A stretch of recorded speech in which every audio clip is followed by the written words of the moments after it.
Now read this. Hello and welcome back to Now Read This, the story of King Arthur and his knights by Howard Pyle. Chapter 2.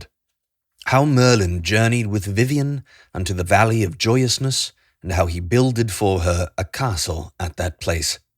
Also, how he taught her the wisdom of magic, and of how she compassed his downfall thereby. So, Merlin and Vivien and those who were with them travelled for 3 days to the eastward, until toward the end of the 3rd day they reached the confines of a very dark and dismal forest. And there they beheld before them trees so thickly interwoven together that the eyes could not see anything at all of the sky because of the thickness of the foliage. And they beheld the branches and the roots of the trees, that there appeared like serpents all twisted together. Wherefore Vivien said, "Sir, this is a very dismal woodland."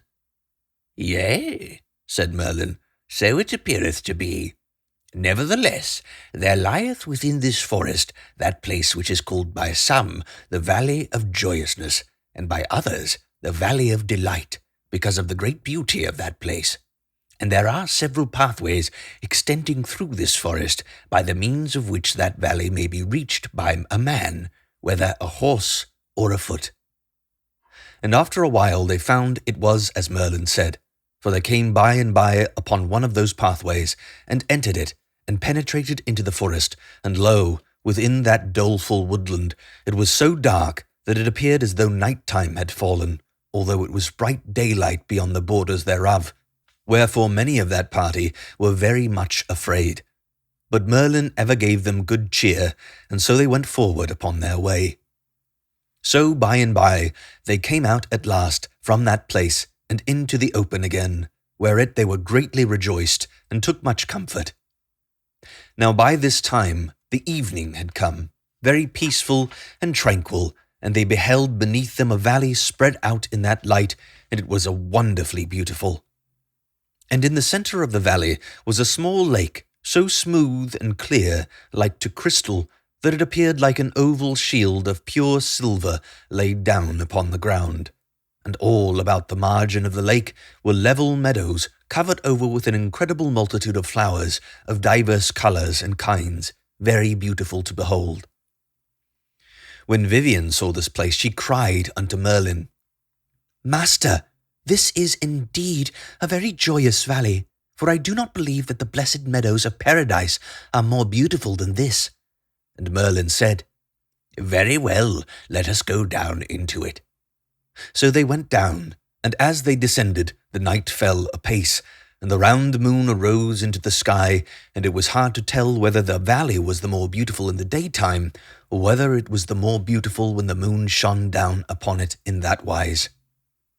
So they all came at last unto the borders of the lake, and they perceived that there was neither house nor castle at that place.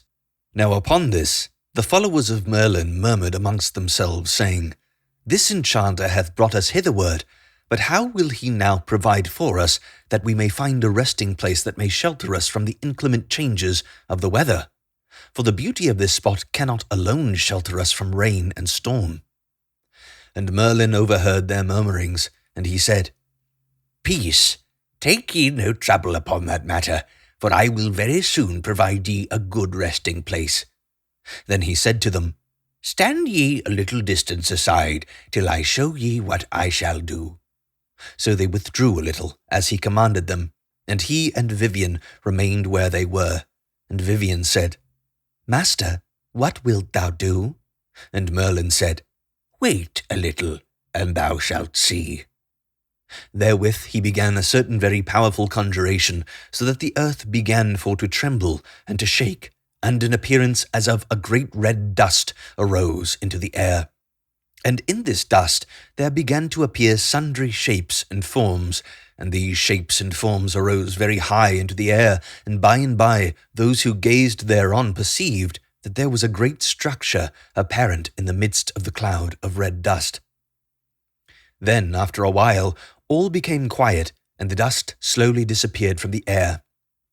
And behold, there was the appearance of a marvellous castle, such as no one there had ever beheld before, and even in a dream.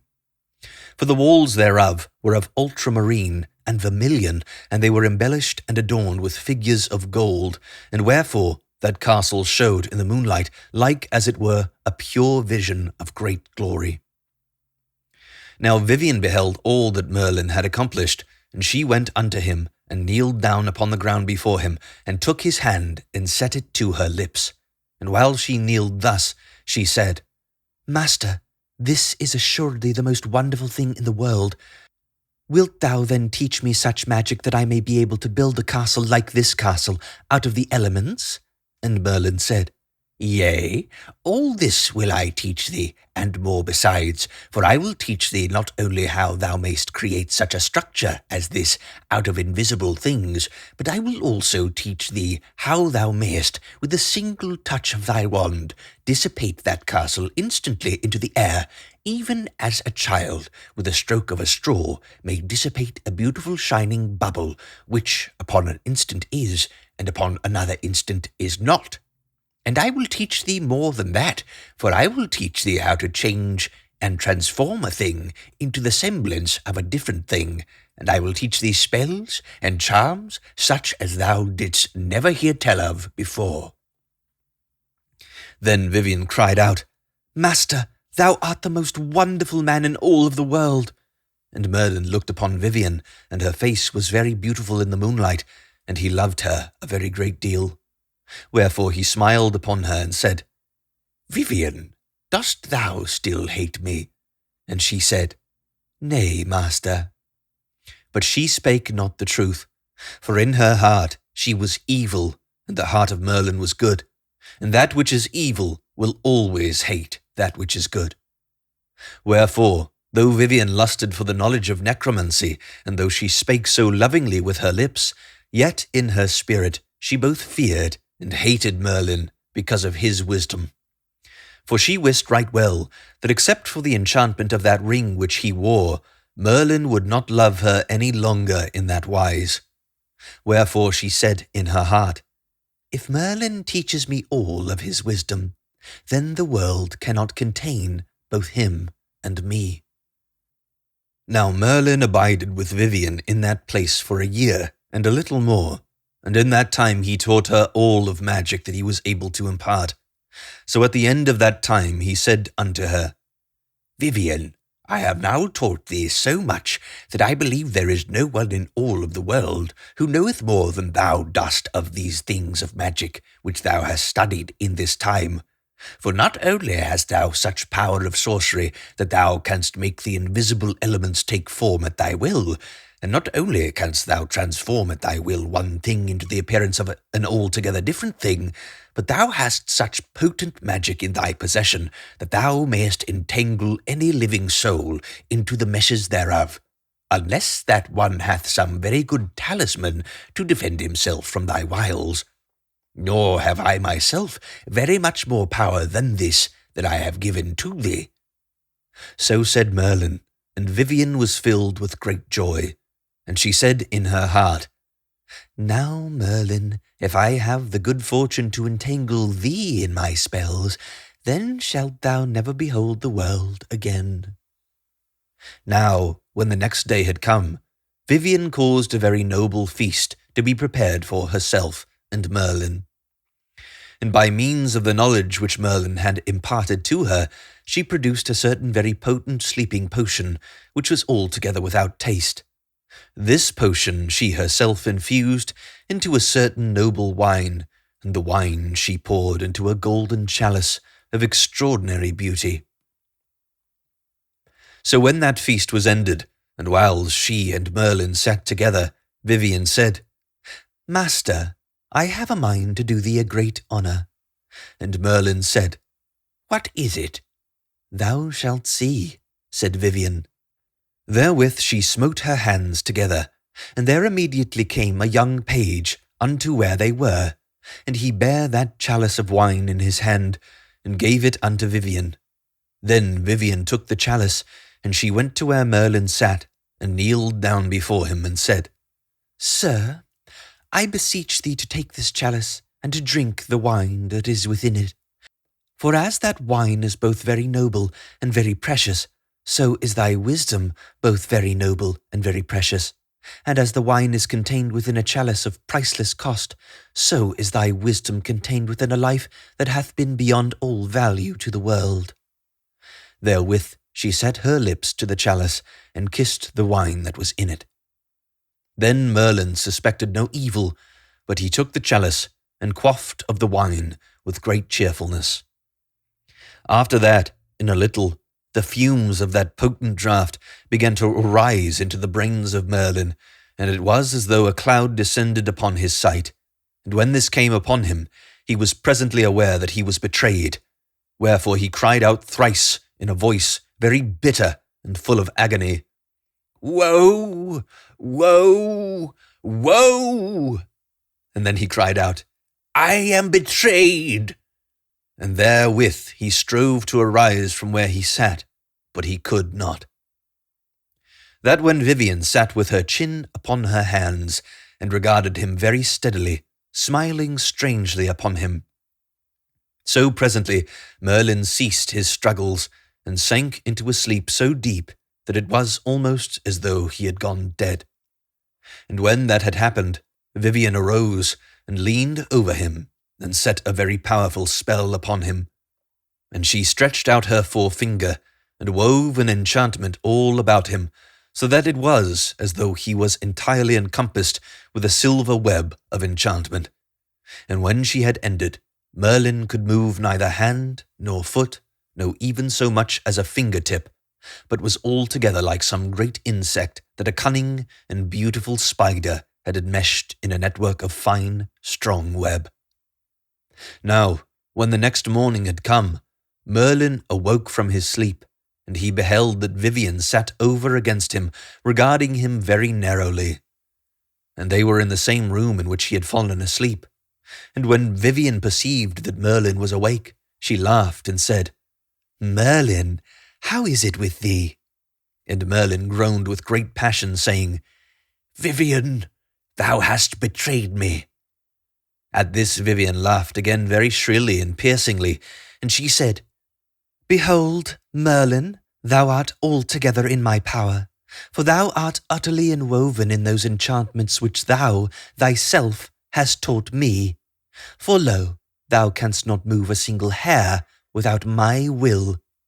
And when I leave thee, the world shall see thee no more, and all thy wisdom shall be my wisdom, and all thy power shall be my power.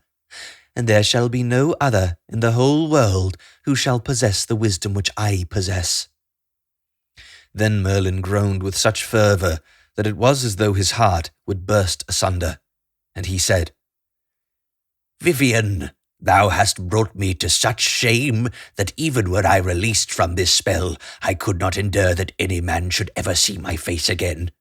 For I grieve not for my undoings so much as I grieve at the folly that hath turned mine own wisdom against me to my destruction. So I forgive thee all things that thou hast done to me to betray me. Yet there is one thing alone which I crave of thee." And Vivien said, "Does it concern thee?" And Merlin said, "No, it concerns another." Thereupon Vivien said, "What is it?" Then Merlin said, "It is this. Now I have received my gift of foresight again, and I perceive that King Arthur is presently in great peril of his life. So I beseech thee, Vivien, that thou wilt straightway go to where he is in danger, and that thou wilt use thy powers of sorcery for to save him. Thus, by fulfilling this one good deed, thou shalt haply lessen the sin of this that thou hast done to betray me." Now at that time, Vivien was not altogether bad, as she afterward became, for she still felt some pity for Merlin, and some small reverence for King Arthur. Wherefore now she laughed and said, "Very well, I will do as thy desire in this matter. Whither shall I go to save that king?" Then Merlin replied, "Go into the west country, and unto the castle of a certain knight, hight Sir Dumas du Noir, and when thou comest there, then thou shalt immediately see how thou mayst be of aid to the good king. Upon this Vivien said, I will do this thing for thee, for it is the last favour that anyone may ever render unto thee in this world. Therewith Vivien smote her hands together, and summoned many of her attendants, and when these had come in, she presented Merlin before them, and she said, Behold how I have bewitched him. Go, see for yourselves, feel of his hands and his face, and see if there be any life in him. And they went to Merlin, and felt of him, his hands and arms and his face, and even they plucked at his beard, and Merlin could not move in any wise, but only groan with great dolour. So they all laughed, and made them merry at his woeful state. Then Vivien caused it by means of her magic that there should be in that place a great coffer of stone. And she commanded those who were there that they should lift Merlin up and lay him therein, and they did as she commanded. Then she caused it that, by means of her magic, there should be placed a huge slab of stone upon that coffer, such as 10 men could hardly lift, and Merlin lay beneath that stone like one who was dead. Then Vivien caused it to be that the magic castle should instantly disappear, and so it befell as she willed. Then she caused it that a mist should arise at that place, and the mist was of such a sort that no one could penetrate into it or sever it asunder, nor could any human eye see what was within. Then, when she had done all this, she went her way with all of her court from that valley, making great joy in that she had triumphed over Merlin. Nevertheless, she did not forget her promise, and went to the castle of Sir Dumas du Noir, and after a while it shall all be told how it befell at that place. Such was the passing of Merlin, and God grant it that you may not so misuse the wisdom he giveth you to have, that it may be turned against you to your undoing. For there can be no greater bitterness in the world than this, that a man should be betrayed by one to whom he himself hath given the power of betraying him. And now turn we unto King Arthur, to learn how it fell with him, after Merlin had thus been betrayed to his undoing. It's dark. Hey, you want to buy something? You can check the description for my books and audiobooks. Thank you so much for watching, and don't forget to like and subscribe for more content.